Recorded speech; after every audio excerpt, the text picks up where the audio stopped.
Bom dia, nono. Tudo bem? Acho que todas as aulas a prof faz a mesma pergunta, né? Tem a mesma abertura. Bom dia, nono. Tudo bem? Mas realmente esse é o sentimento, né? Esse é o desejo da prof, né? Que vocês estejam muito bem, que a família de vocês esteja bem. Essa família bem próxima, a família mais distante, né? Que Deus nos livre desse problema. E se nós tivermos que passar por essa situação, que a gente passa ele de forma bem amena, de forma bem tranquila. Não é verdade? Pessoal, falei para vocês no chat, né? Gostaria que estivessem com a camiseta de uniforme, ó. Prof. Lavou a nova, tô aqui com a minha velhinha do ano passado, mas estou, ó, de camiseta de uniforme, livro na mão, tirei dessa gaveta, né? Sabe onde é que tá o livro? Umas perguntas específicas, né? Quem que eu ia pedir aí na sala? Quem que ia estar sem livro? Quem costuma esquecer o livro em casa? Quem esquecia material? Será que no virtual também não sabe onde é que está o seu material? Onde é que está o livro? Trocou de mochila? Foi na casa do pai? Foi na casa da mãe? Né? Sempre aquelas mesmas histórias, né? Será que quando é virtual é assim também? Na semana passada, a Cody falou assim, nessa semana, num chat que ela entrou, né? Assim como na minha aula lá, entrou para conversar com vocês. Ou talvez até tenha sido na aula de vocês. Sobre a questão que a sala de aula agora é aí na sua casa, né? Assim como a minha sala de aula veio parar aqui na minha casa, a sua sala de aula é aí na sua casa, né? Então, por isso da minha insistência, né? Você estar com seu uniforme, tá com seu material, arruma seu material na noite anterior. Eu tenho esse hábito, deixo aqui em cima da mesa o material que é da segunda, o material que é na terça, o material que é na quarta. Eu deixo tudo prontinho, né? E as camisetas do uniforme também. Então, lembrar um pouquinho da nossa rotina antiga aí, não é verdade? Pessoal, continuamos então no capítulo 18, tá? O mundo dividido após a Segunda Guerra. E para a aula de hoje, o prof vai falar um pouquinho com vocês sobre a página 102, 103, 104 e 105, tá? Que vai estar falando sobre um exemplo na Ásia, Vietnã, tá? Então, assim, lá de abertura, você já tem na página 102 um mapa, né, mostrando lá o que é a Indochina.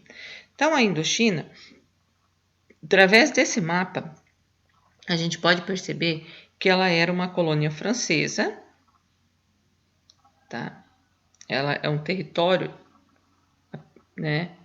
A Península Indochina, no Sudoeste Asiático, ela é um território, né, que pertencia aos franceses, uma colônia francesa. Essa Indochina ela era composta, essa península aí da Indochina, pelos países de Laos, Camboja e o Vietnã, tá? Que formaram, na verdade, né? Então, essa região aí. Então, essa península da Indochina, ela era povoada já desde o Paleolítico. Então, era uma região, assim, muito antiga. E no século XIX, ela foi colonizada e explorada pelos europeus. Tá? Esse controle que os franceses desempenharam sobre essa região, né, não respeitou as tradições locais, como a grande maioria dos colonizadores não fez nas regiões, né, colonizadas. Isso gerou uma miséria bem considerável, né, e porque eles, como é que eu vou dizer, eles tentaram várias formas de resistência, né, tiveram várias lutas de resistência contra esse domínio estrangeiro.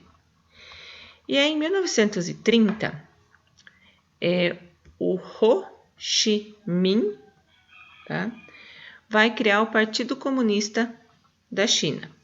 Tá? Esse Partido Comunista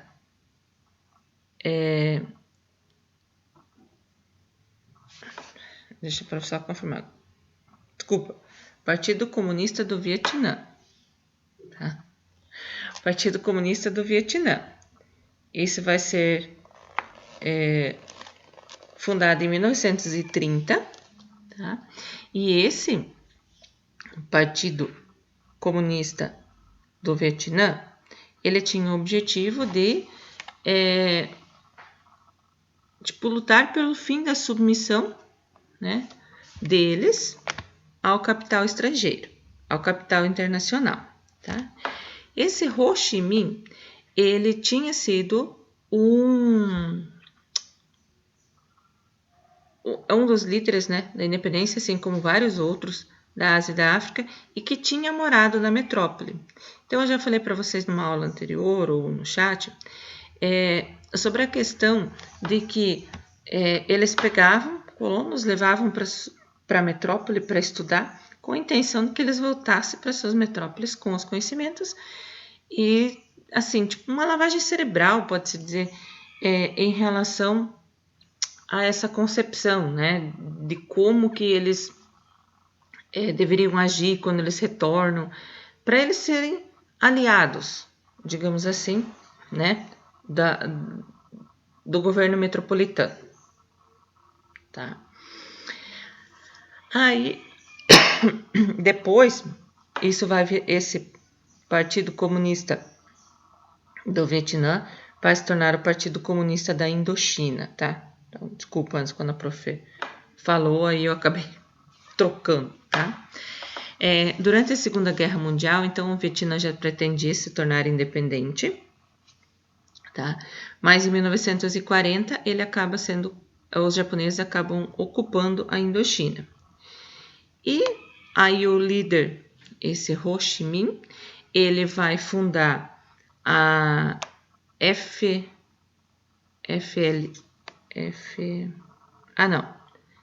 ele vai fundar a Viet Minh, se vocês têm lá na página 103, que era a Liga para a Independência do Vietnã. Nessa liga, ele vai, então, tentar lutar pela sua independência. E em 1945,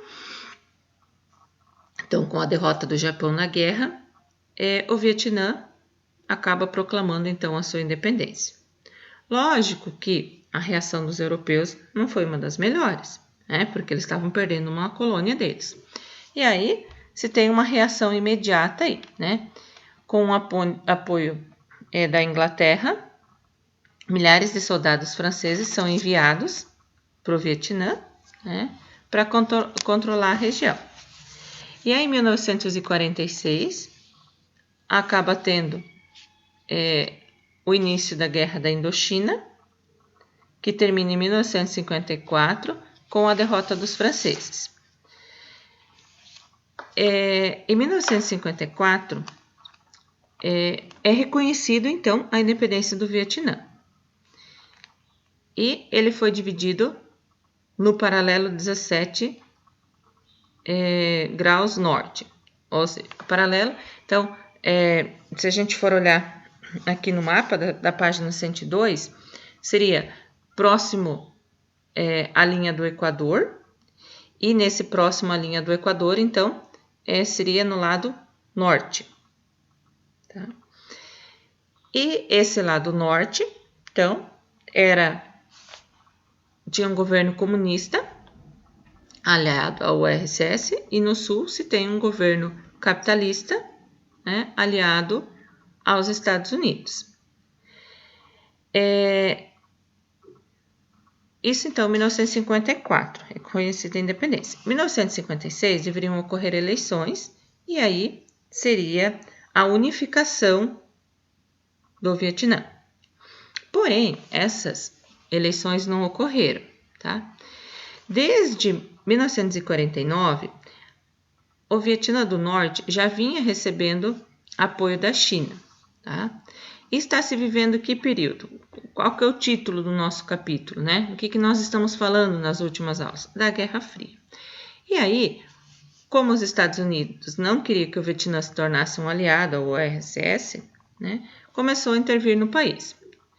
Nesse período, então, né, a península passa por uma guerra, né, que vai dividir eles, então. no norte, que é os soviéticos, e no sul, que são no norte, os aliados aos soviéticos, e no sul, os aliados ao capitalismo, tá? Aos Estados Unidos. Aí o Vietnã do Norte criou a FNL. Lembra que antes a prof estava falando que o Ho Chi Minh tinha fundado um F alguma coisa, né? Não, é nesse momento só que, então, o Vietnã do Norte vai fundar essa FNL, tá? Que era a Frente Nacional de Libertação, era um movimento guerrilheiro, tá? Contra o Sul. O Sul, ele tinha o apoio internacional, mas ele era governado por um presidente nada popular entre os vietnamitas. Tá? E dessa forma inicia então a Guerra do Vietnã. Teoricamente, ele era um conflito local entre essas duas regiões do país, mas que acabou se tornando um problema mundial. Né? Os Estados Unidos, por exemplo, ele mandou mais de meio milhão de soldados para combater essa FNL. Porém, e esses conflitos se estenderam em mais de 15 anos, né? De um lado, na Guerra do Vietnã, se tem o quê? Então, essa FNL, que era apoiada pelos chineses e pelos soviéticos, então o lado comunista. Quem apoiava esse grupo era um grupo muito antigo, um povo bem nacionalista e tal. E que já estava empobrecido de tanto lutar contra a exploração internacional. Do outro lado, vai se ter o quê? A influência da maior potência mundial da época, que tinha um capital gigantesco e uma eficiência militar muito grande. Porém, as condições climáticas, as condições geográficas do Vietnã, que era um clima quente e úmido, florestas bem densas, se tem as chuvas de monções, né? O que são as chuvas de monções? São aqueles 6 meses de chuvas torrenciais e 6 meses sem chuva, né? Período lá em que hoje o Vietnã recolhe, né? Armazena essa água para plantio do arroz e assim por diante. Né? Então, diante dessas condições geográficas do Vietnã, de nada adiantou o poder militar dos Estados Unidos. Né? Ele foi pouco eficiente em relação a isso. Porém, o que os Estados Unidos vão fazer? Eles vão usar armas químicas, como o napalm, que era que provocava asfixia e queimaduras, e o agente laranja. O agente laranja, que era a junção de 2 herbicidas. Tanto que o efeito, ou essa pulverização desse agente laranja ficou conhecido como um ecocídio. Por quê? Ele devastava o meio ambiente, né? E isso acabava atingindo na saúde dos vietnamitas. As armas químicas já tinham sido proibidas desde 1925, mas, mesmo assim, acaba sendo usado. E esse uso das armas químicas, então, gerou consequências na população local que são percebidas até os dias de hoje. Índice de câncer, de má formação física, má formação mental. Tá? Porém, mesmo com todos esses recursos, os vietnamitas acabaram vencendo o conflito, tá? E Saigon, que era a capital do Vietnã do Sul, foi tomada pelas tropas da FNL em 1975. Em 1976, então, ocorrem aquelas eleições que teriam acontecido lá em 1954 e não aconteceram, tá? E ocorreu a unificação do país. E dessa forma, então, foi criado ou surgiu, com essa unificação do país, ele passa a se chamar República Socialista do Vietnã. Tá? Então, isso é um pouquinho sobre a Guerra do Vietnã. Até depois.